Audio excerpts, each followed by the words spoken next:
السلام علیکم دوستو، آپ کو بیسٹ نالج میں خوش آمدید۔ آج میں ایک نئے ٹاپک کے ساتھ حاضر ہوں۔ اگر آپ نے میرا چینل ابھی تک سبسکرائب نہیں کیا تو ابھی سبسکرائب کریں اور بیل آئیکن کو دبائیں تاکہ آپ کو ہماری ہر نیو ویڈیو مل سکے۔ کیا آپ نے کبھی یہ سوچا ہے کہ یہ کائنات کیسے وجود میں آئی اور یہ کس نے بنائی اور کون ہے اس کو بنانے والا؟ ایسے ہی کئی سوالات ہمارے دماغ میں گھومتے ہیں اور یہ شیاطین کی طرف سے ہوتے ہیں، جس کا کام ہی یہی ہوتا ہے کہ وہ بنی آدم کو وسوسے ڈالے اور لوگوں کو لادین کرے اور لوگ خدا کو بھول کر اس دنیا کو ہی اپنا گھر سمجھے۔ لیکن ایسا بالکل نہیں۔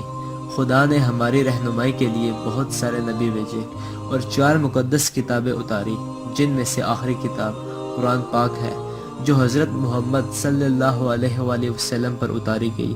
لیکن سائنس کسی خدا، کسی نبی کو نہیں مانتی، وہ صرف اس چیز پر یقین رکھتی ہے جو سامنے ہو، یعنی میٹیریلزم۔ ہم مسلمان جانتے ہیں کہ یہ سب کچھ اللہ کی ذات نے بنایا ہے، لیکن کچھ ایسے لوگ ہیں جو اللہ تعالیٰ کے وجود کی نافرمانی کرتے ہیں اور صرف سائنس پر یقین رکھتے ہیں۔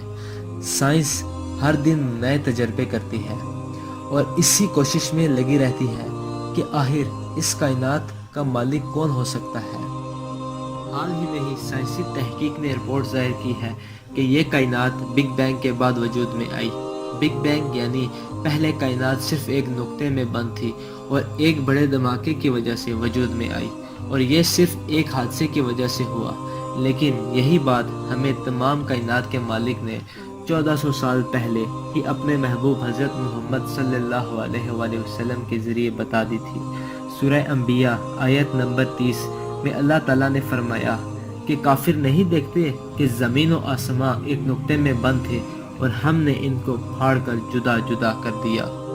یہ آیت سن کر کچھ ڈاکٹر تو سوچ میں ہی پڑ گئے کہ یہ کس طرح ہو سکتا ہے کہ جو چیز ہمیں آج تحقیق کر کے معلوم ہوئی ہے وہ قرآن میں 1400 سال پہلے ہی بتا دی گئی ہے۔ جب انہیں یہ بات مسلمانوں سے پتہ چلی تو وہ کہنے لگے کہ یہ کیسے ہو سکتا ہے کہ عربوں کے ریگستان میں رہنے والے ایک شخص نے 1400 سال پہلے ہی یہ بات بتا دی ہے جو آج ہم نے ریسرچ کر کے معلوم کی ہے۔ تو ان میں سے کچھ سائنسدان اسی وقت ہی مسلمان ہو گئے۔ کچھ ڈاکٹروں نے یہ کہہ کر انکار کر دیا کہ یہ ایک گیس ورک یا تکا ہو سکتا ہے اور کافر ہی رہے۔ قرآن میں بہت سی چیزیں ہیں سائنس کے متعلق، لیکن ہم غور نہیں کرتے۔ حالانکہ اللہ تعالیٰ نے بھی قرآن میں بار بار فرمایا کہ اس میں غور کرنے والوں کے لیے بہت ساری نشانیاں ہیں۔